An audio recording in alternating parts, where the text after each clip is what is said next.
حمد و ثنا بزرگی بڑائی، تسبیح و تحلیل عظمت و جلال اسے ایک اللہ وحدہ لا شریک کے لیے لائق اور زیبا ہے، جو تنہا پورے کائنات کا خالق و مالک، مدبر اور پالنہار ہے۔ بعدہ بے شمار درود و سلام نازل ہو ساقی کوثر، شافع محشر، جناب محمد الرسول اللہ صلی اللہ علیہ وسلم کی ذات گرامی پر، آپ کے آل اصحاب اور آپ کی تمام ذریات پر۔ اللہم صلی علی محمد بارک وسلم۔ حاضرین جمعہ و عزیزان ملت اسلامیہ، امن و امان ایک بہت بڑی نعمت ہے، چونکہ جب معاشرے کے اندر امن و امان قائم ہوتا ہے تو اس میں بسنے والے لوگ اطمینان بخش زندگی بسر کرتے ہیں۔ چھوٹے بڑے، مالدار غریب، تمام کے تمام لوگ خوشحال رہتے ہیں۔ کسی بھی فرد بشر کو کوئی خوف و ہراس نہیں ہوتا۔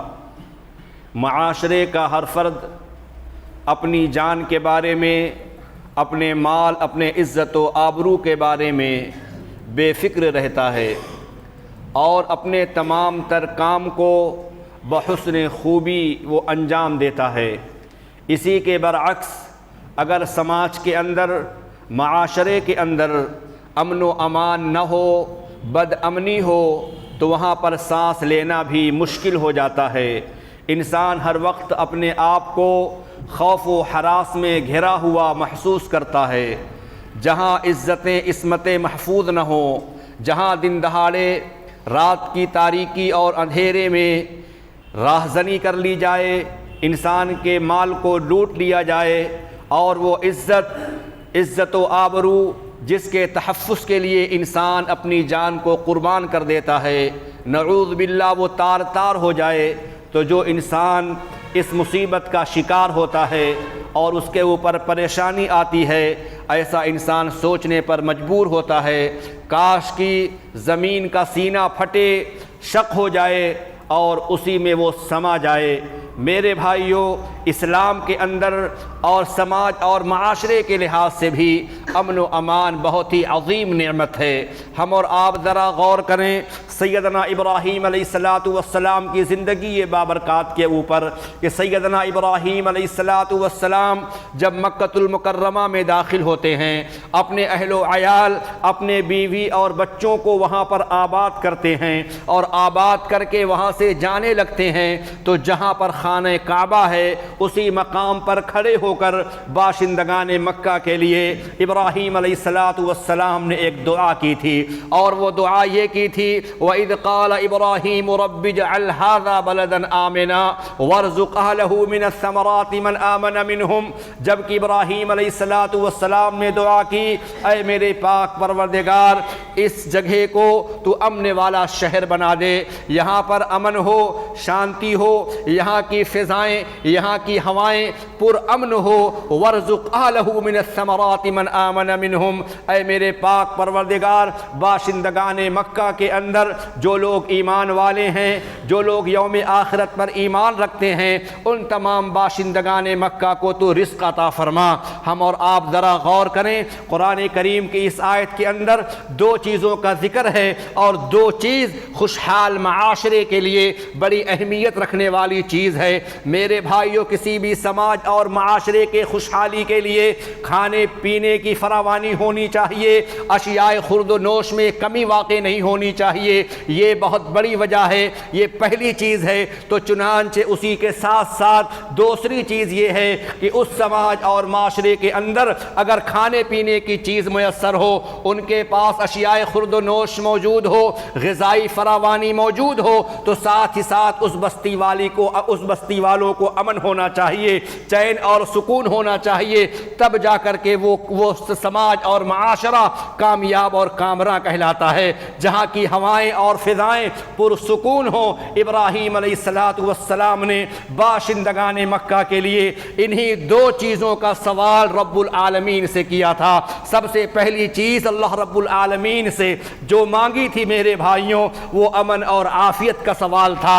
اے میرے اللہ، یہاں اس شہر کو تو امن والا بنا دے، عافیت والا بنا دے، اور جو باشندگان مکہ ہیں اے اللہ تو ان کو رزق عطا فرما، پھلوں کی کمی نہ ہونے پائے۔ لہٰذا ہم اور آپ دیکھتے ہیں سرزمین مکہ کے اندر جو امن ہے، جو چین ہے، جو سکون اور قرار ہے کہ اغیار بھی اس بات کو تسلیم کرنے کے لیے مجبور ہوتے ہیں اور وہ اعتراف کرتے ہیں کہ جو امن اور سکون سعودیہ عربیہ کے اندر ہے، اس پاکیزہ سرزمین کے اوپر ہے، وہ چین اور سکون کسی اور سرزمین پر یا اہل زمین کو میسر نہیں ہے۔ چنانچہ اسی طریقے سے ہم اور آپ ذرا غور کریں، قرآن کریم کی بڑی مشہور اور معروف سورہ ہے۔ میرے بھائیوں، بات کو ذرا سمجھتے چلیں کہ دو چیزیں بڑی اہمیت کی حامل ہیں۔ پہلی چیز کیا ہے؟ امن اور عافیت، اور دوسری چیز کیا ہے؟ کھانے پینے کی چیز۔ اللہ رب العالمین نے انہی دونوں نعمتوں کا ذکر فرمایا ہے، اور باشندگان مکہ سے اور مکہ کے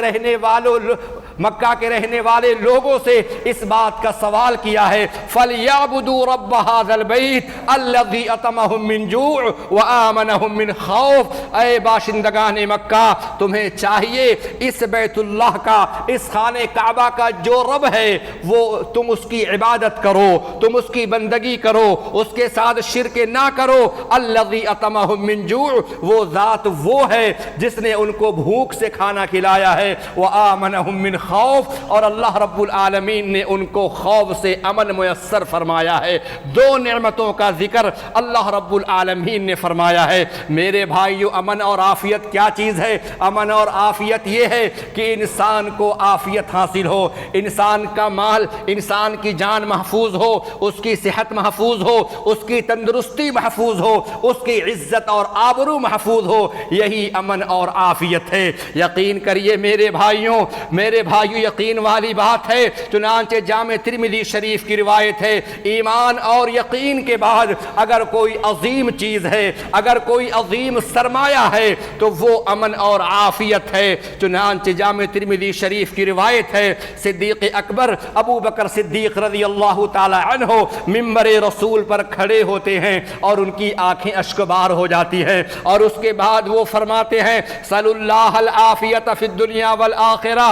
اے لوگو، اے باشندگان مدینہ، تم لوگ اللہ رب العالمین سے عافیت کا سوال کرو، امن کا سوال کرو۔ اور اتنی بات کہہ کر کے ان کی آنکھیں اشکبار ہو گئیں۔ انہوں نے کہا کہ اے باشندگان مکہ، اے اللہ کے رسول کے ساتھیوں، جناب رسول اللہ صلی اللہ علیہ وسلم جب مدینہ کی سرزمین پر اپنی آمد کا شرف بخشا تھا اور ہجرت کا پہلا سال تھا، جناب رسول اکرم صلی اللہ علیہ وسلم کو میں نے اپنے آنکھوں سے دیکھا کہ رسول کریم صلی اللہ علیہ وسلم منبر پہ تشریف لے گئے، اور آپ نے صحابہ کی جماعت کو، صحابہ کی مقدس جماعت کو آپ نے جو حکم اور پیغام دیا تھا، وہ پیغام یہی تھا، صلی اللہ العافیت۔ اے میرے ساتھیوں، اللہ رب العالمین سے عافیت کا سوال کرو۔ اور اس کے بعد اللہ کے نبی نے فرمایا، فَإِنَّ أَحَدًا لَمْ يُعْتَ بَعْدَ الْيَقِينِ۔ اے میرے صحابہ، یاد رکھو، ایمان اور یقین کے بعد سب سے عظیم چیز اگر کوئی ہے تو وہ ہے عافیت اور امن۔ اللہ اکبر۔ بندہ اللہ رب العالمین پر ایمان لے آئے، یقین لے آئے، ایمان اور یقین کے بعد اگر کوئی عظیم چیز ہے جو بندے کو حاصل ہو جائے، وہ ہے امن اور عافیت۔ اگر یقین حاصل ہو گیا، آخرت سنور گئی۔ اگر اس کو عافیت حاصل ہو گئی، اس کی دنیا سنور گئی۔ میرے بھائیوں، اگر زندگی میں عافیت نہیں ہے، امن اور چین و سکون نہیں ہے، یہ مال اور دولت کچھ بھی نہیں ہے، کیونکہ انسان کے سر پر اگر خوف کا بادل منڈلا رہا ہے، اس کو چین و سکون حاصل نہیں ہے، لہذا ہر وقت وہ بد امنی کا شکار رہے گا۔ اس کو نہ یہ دولت اچھی لگے گی، نہ عمدہ سواری اچھی لگے گی، اور نہ یہ دنیا کی عظیم نعمتیں اس کو اچھی لگیں گی، کیونکہ اس کے پاس امن اور عافیت نہیں ہے۔ تو اسی لیے میرے ساتھیوں، میرے نوجوان بھائیوں، اللہ رب العالمین سے جس چیز کا ہمیں مطالبہ کرنا چاہیے وہ امن اور عافیت ہے۔ ذرا دیکھیں تو صحیح، پیارے نبی صلی اللہ علیہ وسلم کے چچا حضرت عباس رضی اللہ تعالی عنہ جناب رسول کریم صلی اللہ علیہ وسلم کی خدمت میں حاضر ہو رہے ہیں اور آپ سے سوال کرتے ہیں، علمنی شیئا اسألہ اللہ یا رسول اللہ، اے اللہ کے نبی صلی اللہ علیہ وسلم کچھ ایسی دعائیں آپ بتا دیں، کچھ ایسے کلمات آپ ہم کو سکھلا دیں کہ میں اللہ رب العالمین کو پکارتا رہوں، اللہ رب العالمین سے ان کا سوال کرتا رہوں۔ اللہ کے نبی نے کہا، جاؤ صلی اللہ العفو والعافیت فی الدنیا والآخرہ۔ صحابی رسول چلے گئے، نبی کے چچا حضرت عباس آپ کی مجلس سے چلے گئے، بیان کرتے ہیں، فمکثت ایاما، میں کچھ دن تک رکا رہا اور اسی پر عمل کرتا رہا اور اللہ رب العالمین سے میں عافیت کا سوال کرتا رہا، اللہم انی اسألک العافیت فی الدنیا والآخرہ۔ چند ایام گزرنے کے بعد میں جناب رسول اکرم صلی اللہ علیہ وسلم کی خدمت میں حاضر ہوا اور میں نے کہا، یا رسول اللہ علمنی شیئا اسألہ اللہ، اے اللہ کے نبی صلی اللہ علیہ وسلم آپ مجھے پھر کوئی دعا بتا دیں، کوئی چیز آپ مجھ کو سکھلا دیں جس کا سوال میں رب العالمین سے کرتا رہوں۔ پیارے مصطفیٰ نے فرمایا، یا عم رسول اللہ، یا عم رسول اللہ، اے اللہ کے رسول کے چچا عباس، کیا تم کو اس بات کا علم نہیں ہے جو دعا میں نے سکھلا دی ہے جاؤ اسی کو مانگتے رہو، صلی اللہ العافیت فی الدنیا والآخرہ، بڑی عظیم ترین یہ دعا ہے، جاؤ اسی کو رب العالمین سے مانگتے رہو۔ جس کو امن نصیب ہو گیا، جس کو عافیت نصیب ہو گئی، اس کے جان کے لیے امن، اس کے مال کے لیے عافیت اور اس کے صحت اور تندرستی میں عافیت ہے، اس سے بڑا کامیاب انسان کوئی نہیں ہے۔ میرے بھائیوں، اسی لیے آتا ہے کہ سب سے افضل ترین دعا کون سی ہے؟ افضل دعا کون سی ہے جس کو بندہ اپنے رب سے مانگتا رہے؟ انس بن مالک بیان کرتے ہیں، ادب المفرد کی روایت ہے کہ ایک مسلمان، ایک صحابی رسول اکرم صلی اللہ علیہ وسلم کی خدمت میں حاضر ہوئے اور کہتے ہیں، ای الدعاء افضل یا رسول اللہ، دعائیں تو بہت مانگتا ہوں لیکن اللہ کے نبی صلی اللہ علیہ وسلم ان دعاؤں میں سے سب سے افضل دعا کون سی ہے، سب سے اعلیٰ ترین دعا کون سی ہے جس کو کہ میں اللہ سے مانگتا رہوں، اللہ سے سوال کرتا رہوں؟ پیارے مصطفیٰ نے افضل ترین دعا سکھا دی۔ میرے بھائیوں، اسی میں آپ کے لیے پیغام ہے، ہمارے لیے پیغام ہے، اہل کائنات کے لیے پیغام ہے۔ پیارے مصطفیٰ نے فرمایا، صلی اللہ العافیت فی الدنیا والآخرہ، اے سوال کرنے والے جاؤ رب العالمین سے عافیت کا سوال کرنا، عافیت کو مانگتے رہنا۔ چنانچہ صحابی رسول حدیث پاک کے راوی انس بن مالک بیان کرتے ہیں، وہ مسلمان آپ کی خدمت سے اٹھے اور چلے گئے، اگلے دن پھر وہ حاضر ہو گئے، وہی سوال ہے، ای الدعاء افضل یا رسول اللہ، اللہ سے بہت کچھ مانگتا ہوں، بہت چیزوں کا سوال کرتا ہوں، لیکن اللہ کے نبی تمنا اور آرزو یہ ہے کوئی خاص دعا مجھ کو آپ بتا دیں جس کو میں اللہ رب العالمین سے سوال کرتا رہوں۔ اللہ کے نبی نے فرمایا، صلی اللہ العافیت فی الدنیا والآخرہ، جاؤ اسی دعا کو مانگتے رہو، رب العالمین سے سوال کرتے رہو، کیونکہ جس کو دنیا کے اندر عافیت دے دی گئی ہے، جس کو دنیا کے اندر امن اور عافیت سے نواز دیا گیا ہے، اس سے بڑا کامیاب انسان کوئی نہیں ہے۔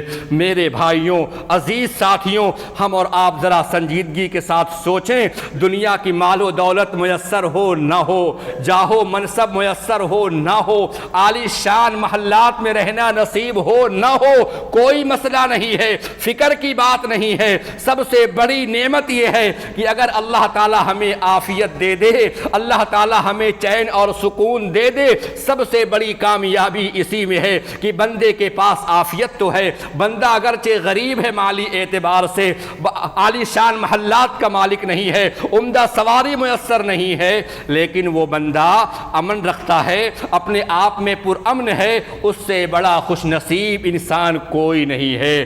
اللہ اکبر. ہم اور آپ ذرا غور کریں, پیارے نبی صلی اللہ علیہ وسلم نے اپنے امت کو کیا پیغام دیا ہے, اپنے امت کو کیا درس دیا ہے. جامع ترمذی شریف کی روایت ہے, رسول کائنات کا فرمان ہے, من اصبح منکم آمنا فی سربہ, تم میں سے جو انسان, جو مسلمان صبح کرے اس حال میں کہ وہ اپنے جان کے بارے میں بے فکر ہو, اپنے نفس کے بارے میں بے فکر ہو, اس کو کوئی خوف و ہراس نہ ہو, کوئی فکر نہ ہو, معافن فی جسدہ, اور اس کو بیماری بھی نہ ہو, وہ صحت مند ہو, تندرست اور توانا ہو, کسی مرض کا وہ شکار نہ ہو. دو چیز بتائی پیارے مصطفیٰ نے. اس کے بعد اللہ کے نبی نے فرمایا وَعِنْدَهُ قُوتُ يَوْمِهِ, اور اس کے پاس ایک دن کی روزی میسر ہے. بہت بڑا مالدار نہیں, امیر اور کبیر تو نہیں ہے, ایک دن کی خوراک میسر ہے. تین نعمتیں جس کے پاس اکٹھی ہو جائیں کہ وہ اپنے آپ میں پرامن ہے, عافیت کے اندر ہے, چین و سکون کے اندر ہے, اور اس کو کوئی بیماری نہیں ہے, صحت مند ہے, تندرست اور توانا ہے, اور ساتھ ہی ساتھ اس کو ایک دن کی خوراک کھانے کے لیے میسر ہے. پیارے مصطفیٰ نے فرمایا فَكَأَنَّمَا حِيزَتْ لَهُ الدُّنْيَا, گویا کہ اس کے لیے دنیا کی ساری نعمتوں کو سمیٹ دیا گیا ہے. وہ دنیا کا امیر ترین انسان ہے جس کے پاس یہ تین عظیم چیزیں مل جائیں. اللہ اکبر. ہم اور آپ ذرا غور کریں, پیارے نبی صلی اللہ علیہ وسلم نے اپنے امت کو بہت ساری دعائیں بتائی ہیں, بہت سارے اذکار کو سکھلایا ہے, اور اس بات کی تلقین کی ہے کہ مسلمان اس کو صبح و شام پڑھنے کا اہتمام کرے. ان دعاؤں میں سے ایک دعا یہ بھی ہے جس کو پیارے نبی صلی اللہ علیہ وسلم پڑھا کرتے تھے, اور آپ فرمایا کرتے تھے اللہم عافنی فی بدنی, اللہم عافنی فی سمعی, اللہم عافنی فی بصری, لا الہ الا انت, اے اللہ میرے بدن میں عافیت دے دے, بیماری نہ رہے, مرض نہ رہے, صحت تندرستی رہے. اللہم عافنی فی بدنی, اے اللہ میرے جسم میں عافیت دے. اللہم عافنی فی سمعی, اے اللہ تعالیٰ میری کان کی سماعت محفوظ رہے. اللہم عافنی فی بصری, اے اللہ میری آنکھوں کی بصارت میں عافیت دے دے. لا الہ الا انت, اے اللہ میں تجھ سے اس لیے مانگتا ہوں, اے میرے پاک پروردگار میں تجھ سے اس لیے سوال کرتا ہوں کہ تیرے علاوہ کوئی معبود نہیں ہے, تو ہی حقیقی معبود ہے, ہم تیری ہی عبادت کرتے ہیں, اور اے اللہ تجھ ہی سے ہم سوال کرتے ہیں, تجھ ہی سے ہم عافیت طلب کرتے ہیں. اور پھر زیادہ دور نہ جائیں, ہم اور آپ نماز پڑھتے ہیں, ذرا اپنی نمازوں کی دعاؤں میں غور کریں تو عافیت کی کیا اہمیت ہے, امن کا کیا مقام ہے, اس کو سمجھنے میں دشواری پیش نہ آئے گی. ہم اور آپ نماز پڑھتے ہیں, رکوع کرتے ہیں, سجود کرتے ہیں, ایک سجدے میں جاتے ہیں, رب العالمین کی پاکیزگی بیان کی اور اللہ اکبر کہہ کر کے بیٹھے, تو ہم اور آپ کیا پڑھتے ہیں؟ اللہم اغفر لی ورحمنی وہدنی وعافنی ورزقنی. بندے نے 5 چیزوں کا سوال کیا, اے اللہ مجھ کو معاف فرما دے, اے اللہ مجھ پر رحم فرما, اللہ تعالیٰ مجھ کو ہدایت دے دے, وعافنی, اور اے اللہ مجھ کو عافیت دے دے, ورزقنی, اور اے اللہ تعالیٰ مجھ کو تو رزق عطا فرما. بندہ دونوں سجدوں کے بیچ میں ہے, رب تعالیٰ سے 5 چیزوں کا سوال کر رہا ہے, ان میں ایک چیز عافیت بھی ہے. بندہ ہر نماز کے اندر رکوع ہے اور اس کے بعد سجدہ ہے, ہر سجدے کے درمیان میں بندہ اللہ تعالیٰ سے عافیت کا سوال کر رہا ہے, جو اس بات کی جانب اشارہ ہے کہ عافیت کو ایک مقام حاصل ہے. عافیت کا ہمیشہ ہمیں اور آپ کو طلبگار رہنا چاہیے. اور پھر ہم اور آپ ذرا غور کریں, ہم اور آپ شب و روز جو دعائیں پڑھتے ہیں اور پھر نماز وتر میں کھڑے ہوتے ہیں, نماز وتر میں کیا پڑھتے ہیں؟ اللہم اہدنی فی من ہدیت وعافنی فی من عافیت، اے اللہ مجھ کو ہدایت دے کر ان لوگوں میں شامل فرما جس کو تو نے ہدایت بخشی ہے، وعافنی فی من عافیت، اے اللہ مجھ کو عافیت دے کر ان خوش نصیب لوگوں میں شامل فرما لے جن کو تو نے عافیت بخشی ہے۔ اللہ اکبر، کس قدر پیاری دعا ہے، کس قدر پیاری دعا ہے جس کا اہتمام پیارے مصطفیٰ نے نماز کے اندر کیا ہے اور اپنے امت کو اس بات کی تلقین فرمائی ہے۔ یہ تو نماز کا معاملہ ہے میرے بھائیوں، ہم اور آپ ذرا غور کریں، احادیث پاک پر غور کریں، پیارے نبی صلی اللہ علیہ وسلم کی دعاؤں پہ غور کریں، اور ہم اور آپ جب قبرستان جاتے ہیں، قبر پر کھڑے ہوتے ہیں، وہاں پر بھی کچھ دعا نبی نے بتائی ہے۔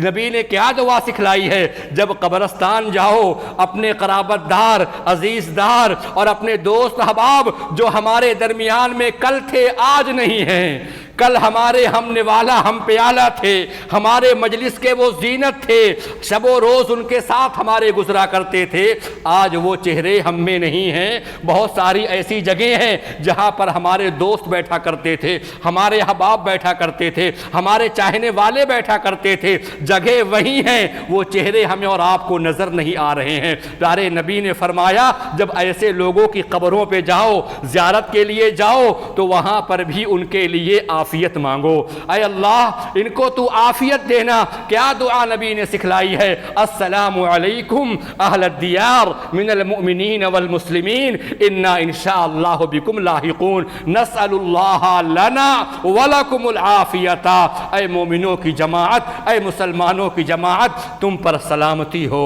انا انشاءاللہ بکم لاحقون، تم ہم سے پہلے جا چکے ہو، تم ہم سے پہلے وفات پا چکے ہو، اور اگر اللہ نے چاہا تو چند ایام، چند مہینے اور سال کے بعد ہم بھی اسی جگہ پر آنے والے ہیں، ہم بھی تم سے ملاقات کرنے والے ہیں۔ نسأل اللہ لنا ولکم العافیہ۔ اے صاحب قبر، اے میرے قرابت دار، ہم اپنے لیے بھی اور تمہارے لیے بھی اللہ سے عافیت کا سوال کرتے ہیں۔ ہم دنیا میں رہیں تو امن اور عافیت کے ساتھ رہیں، اور اے صاحب قبر تو برزخی زندگی کے اندر، تو اپنے قبر کے اندر عافیت کے ساتھ رہ۔ یہی دعا ہے۔ تو ہم اور آپ ذرا غور کریں، نماز سے لے کر کے نماز وتر ہے، نماز جنازہ، اور پھر قبرستان کے اندر جو دعا سکھائی ہے پیارے مصطفیٰ نے، ہر مقام پر امن و عافیت کی تلقین فرمائی ہے۔ یہی نہیں میرے بھائیوں، جنگ کا موقع آیا اور آپ جب کسی مہم پر روانہ ہوئے، صحابہ کرام آپ کے ساتھ تھے، جنگ پیش آئی ہے، اور اس سے پیشتر میں نے جو خطبات آپ کے سامنے پیش کیے ہیں وہاں پر یہ بات میں نے عرض کی تھی، دفاعی جنگیں رسول اللہ نے لڑی ہیں، رسول اللہ نے دفاعی جنگیں اپنے بچاؤ کے لیے جنگیں کی ہیں، لیکن جنگ کے موقع پر بھی پیارے نبی صلی اللہ علیہ وسلم نے اپنے صحابہ کو کیا فرمایا تھا؟ لا تتمنوا لقاء العدو، اے میرے صحابہ دشمنوں سے ملاقات کی تمنا مت کرنا۔ اللہ اکبر، جنگی لباس میں ہے، جنگی ہتھیار ساتھ میں ہے، مہم پر روانہ ہے، مقابلہ دشمنوں سے ہونے والا ہے، جنگ ہونے والی ہے، لیکن پیارے مصطفیٰ صحابہ کو، مسلمانوں کو تلقین کر رہے ہیں، لا تتمنوا لقاء العدو صلی اللہ العافیت، اے میرے صحابہ دشمن سے ملاقات کی آرزو مت کرنا۔ کیا مطلب ہے؟ پھر آگے نبی نے فرمایا صلی اللہ العافیت، اللہ رب العالمین سے عافیت مانگو۔ کیوں عافیت مانگو؟ اس لیے کہ جس مہم پر جا رہے ہیں اللہ تعالی جنگ سے پہلے ہی مسئلے کو حل کر دے، جنگ کی نوبت نہ آنے پائے، خون ریزی نہ ہونے پائے، کسی کا مرڈر قتل نہ ہونے پائے، اللہ تعالیٰ اس میں بھی عافیت فرمائے، اور جن کے لیے ہم جا رہے ہیں اللہ تعالیٰ وہ آ رہے ہم کو مارنے کے لیے، دفاع جنگ اور اپنی دفاع میں آپ جا رہے ہیں، لیکن زباں پر دعا ہے، دشمن ہم کو مارنے آ رہا ہے، لیکن اے اللہ دشمن کو میری ملاقات دشمن سے مت کرانا، اے اللہ تجھ سے ہم عافیت مانگ رہے ہیں۔ جنگ کے موقع پر بھی نبی کریم صلی اللہ علیہ وسلم نے عافیت کی تلقین فرمائی ہے، عافیت کا حکم دیا ہے۔ کیا پیغام ہے؟ کہ جنگ کسی مسئلے کا حل نہیں ہے، جنگ تو خود ہی ایک مسئلہ ہے، جنگ تو خود ہی ایک مسئلہ ہے جو بہت سارے مسائل کو پیدا کرنے والی چیز ہے، جنگ مسئلے کا حل نہیں ہوا کرتی۔ اور پھر آپ دیکھیں اگر کہیں پر جنگیں ہوتی ہیں عالمی پیمانے پر، ملکی پیمانے پر، ضلعی پیمانے پر، تو جو دانشور لوگ ہوتے ہیں، جو دور اندیش ہوتے ہیں، ان کی پہلی پکار ہوتی ہے مسئلے کو بات سے حل کر لیا جائے، کیونکہ مسئلے کا حل جنگ نہیں ہے۔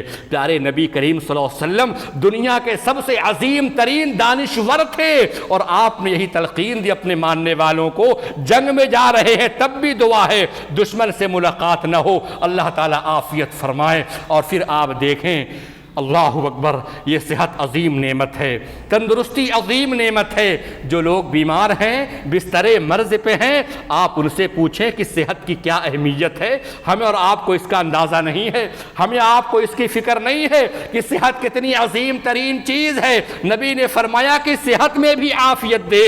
اللہ کے نبی صلی اللہ علیہ وسلم جب کسی مصیبت زدہ شخص کو دیکھتے تھے کہ بیماری میں گرفتار ہے، مرض کا شکار ہے، امراض نے گھیر رکھا ہے، پیارے نبی صلی اللہ علیہ وسلم نے اپنے امت کے لوگوں کو دعا سکھلائی ہے، اور کیا فرمایا ہے؟ اے مسلمانوں کی جماعت، اے میرے صحابہ، اگر تم کسی کو بیمار دیکھو، مہلک مرض میں گرفتار دیکھو، شدت امراض میں وہ گرفتار ہو چکا ہے، دعا پڑھا کرو اور اللہ سے عافیت مانگو۔ الحمدللہ الذی عافانی مما ابتلاک بہ وفضلنی علی کثیر ممن خلق تفضیلا۔ اللہ اکبر، بندہ اپنی زبان سے شکریہ ادا کر رہا ہے، تمام تعریف اللہ کے لیے ہے جس نے مجھ کو عافیت دی ہے اس بیماری سے جس میں تم گرفتار ہو چکے ہو۔ اللہ رب العالمین نے مجھ کو فضیلت دے رکھی ہے، یہ اللہ رب العالمین کا کرم ہے کہ رب کائنات نے مجھ کو ان امراض سے محفوظ رکھا ہے، عافیت دی ہے۔ تو بندہ رب العالمین کا شکریہ بھی ادا کر رہا ہے اور عافیت کا سوال بھی کر رہا ہے۔ تو یہاں پر بھی آپ دیکھیں کہ عافیت ہے میرے بھائیوں۔ حدیث شریف کے اندر تو یوں آتا ہے، اگر کوئی بندہ مصیبت زدہ شخص کو دیکھے، بیمار آدمی کو دیکھے، مہلک مرض میں گرفتار دیکھے، ایسے بیماری میں شکار ہو چکا ہے کہ موت یقینی ہے، مہلک مرض ہے، اور اگر کوئی بندہ یہ دعا پڑھ لے، الحمدللہ الذی عافانی مما ابتلاک بہ وفضلنی علی کثیر ممن خلق تفضیلا، پیارے مصطفیٰ نے خبر دی ہے کہ اس دعا کے پڑھنے والے کو وہ بیماری نہیں ہوگی جس بیماری میں بندہ گرفتار ہے، جس کو دیکھ کر کے بندے نے پڑھا ہے۔ اللہ اکبر، میرے بھائیوں، عافیت کا سوال دنیا کے اندر بھی، ایمان کے اندر بھی، اور پھر تمام چیزوں کے اندر بھی، جان میں، مال میں، عزت میں، آبرو میں، تمام چیزوں کے اندر عافیت کا سوال کرنا چاہیے۔ حدیث شریف کے اندر آتا ہے کہ پیارے نبی صلی اللہ علیہ وسلم کو خبر لگی کہ ایک مسلمان سخت بیمار ہیں، سخت بیمار ہیں، شدت مرض میں مبتلا ہیں۔ اللہ کے نبی صلی اللہ علیہ وسلم ان کی عیادت کے لیے تشریف لے گئے۔ آپ نے دیکھا وہ مسلمان بالکل چوزے کی طریقے سے ہو چکے ہیں، صرف ہڈیوں کا ڈھانچہ ہے، گوشت گل چکے ہیں، جسم میں کوئی وزن باقی نہیں۔ اللہ کے نبی نے فرمایا ہل کنت دعوت اللہ بشیء، اے مسلمان، کیا تم نے اللہ سے کوئی دعا مانگی تھی؟ کیا تم نے اللہ سے کوئی سوال کیا تھا؟ کیوں؟ پیارے نبی کریم صلی اللہ علیہ وسلم دور اندیش تھے، آپ ہر چیزوں کے بارے میں فکر کیا کرتے تھے، غور کیا کرتے تھے۔ اللہ کے نبی نے پوچھا ہل دعوت اللہ بشیء، کیا تم نے اللہ سے کسی چیز کا سوال کیا تھا، کوئی دعا مانگی تھی؟ کہا کہ ہاں اللہ کے رسول، میں نے ایک دعا مانگی تھی۔ کیا دعا مانگے تھے؟ میں نے دعا مانگی تھی اللہم ما کنت معاقبی بہ فی الآخرہ اجلہ لی فی الدنیا، اے اللہ جو سزا آخرت میں تو نے متعین کر رکھا ہے، مجھ سے کچھ گناہ اگر ہوئے ہیں، جو سزائیں آخرت میں متعین ہیں، اے اللہ ان سزاؤں کو آخرت میں نہ دے کر کے دنیا ہی میں تو مجھ کو سزا دے لے۔ اللہ اکبر، پیارے نبی کریم صلی اللہ علیہ وسلم آپ حیران و شزدر ہو گئے، اور آپ نے فرمایا کیوں نہیں تو نے اللہ سے عافیت کا سوال کیا؟ کیوں نہیں تم نے اللہ رب العالمین سے دعا مانگی ربنا آتنا فی الدنیا حسنہ وفی الآخرۃ حسنہ وقنا عذاب النار۔ اہل علم نے لکھا ہے، علماء نے اس کی تفسیر میں ذکر کیا ہے، ربنا آتنا فی الدنیا حسنہ۔ حسنہ ایک ایسا لفظ ہے جس کے اندر بہت سارے معنی آتے ہیں، ان میں سے ایک معنی یہ بھی ہے کہ انسان کو جسم میں صحت میسر ہو جائے، تندرستی نصیب ہو جائے، دنیا میں عافیت اس کو نصیب ہو جائے، یہ ایک معنی ہے۔ اللہ کے نبی صلی اللہ علیہ وسلم نے کہا کہ یہ دعا تم کو اللہ سے مانگنی چاہیے تھی، اے اللہ ہم کو دنیا میں بھی عافیت دے، آخرت میں بھی عافیت دے، وقنا عذاب النار، اور اے اللہ مجھ کو عذاب نار سے، عذاب جہنم سے تو بچا لے۔ یہ تو دور، یہ وقت جو ہے یہ بیماریوں کا زمانہ ہے، یہ بیماریوں کا دور ہے۔ بظاہر دیکھنے میں ایسا محسوس ہوتا ہے ہر شخص بڑا حساس بشاس ہے، بظاہر وی آئی پی لگتا ہے، لیکن آپ دیکھیں گے، گہرائی سے جائزہ لیں گے، ہر انسان بیماری کا شکار ہے۔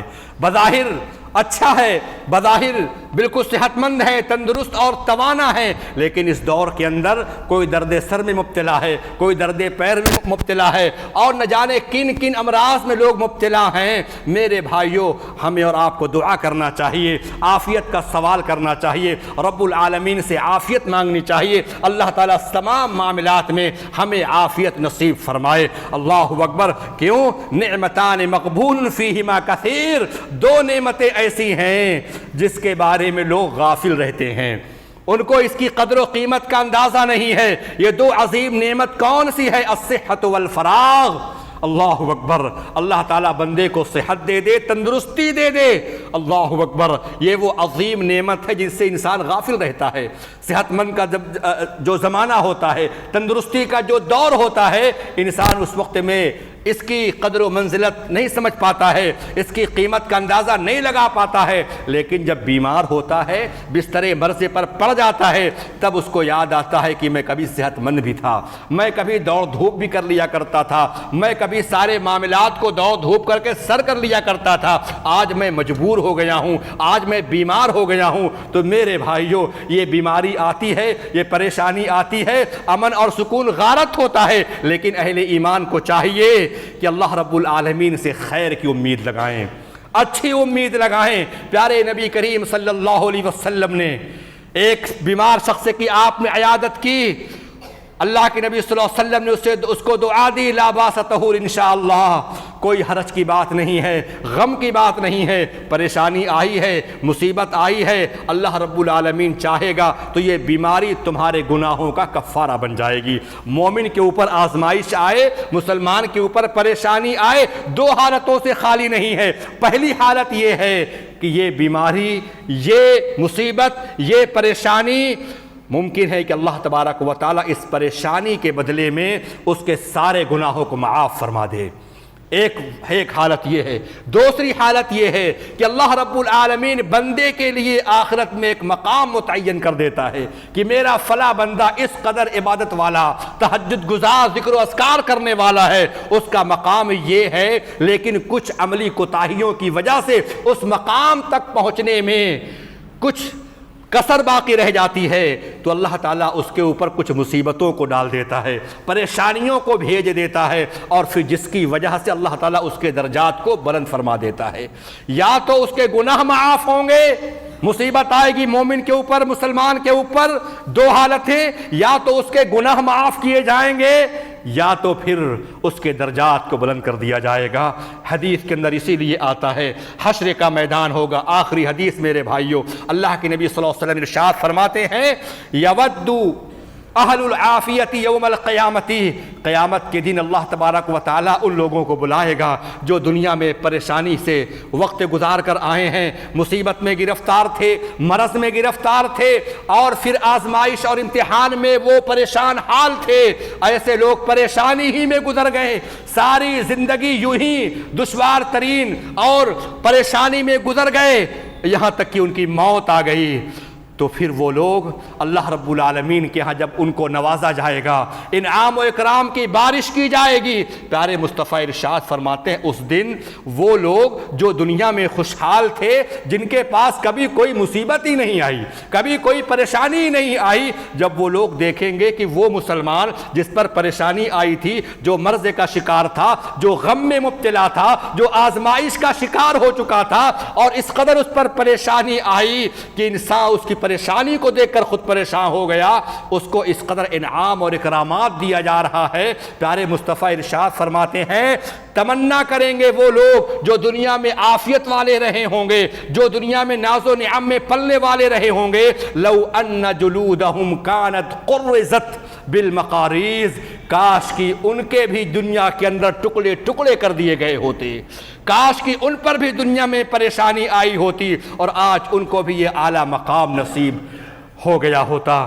تو مومنوں کا جو معاملہ ہوتا ہے یا تو امتحان صبر ہے یا امتحان شکر ہے۔ ان اصابتہ سرا، اگر مومن پر خوشی آتی ہے اللہ رب العالمین کا شکریہ ادا کرتا ہے، اگر مومن پر پریشانی آتی ہے تو مومن صبر کرتا ہے۔ تو دو حالتیں ہیں، امتحان شکر ہے اور امتحان صبر ہے۔ اللہ تبارک و تعالی ہم تمام لوگوں کو امن اور عافیت نصیب فرمائے، اللہ تعالی بیماروں کو صحت یابی نصیب فرمائے، اللہ تعالی ہمیں اور آپ کو کلمہ توحید پر قائم و دائم رکھے،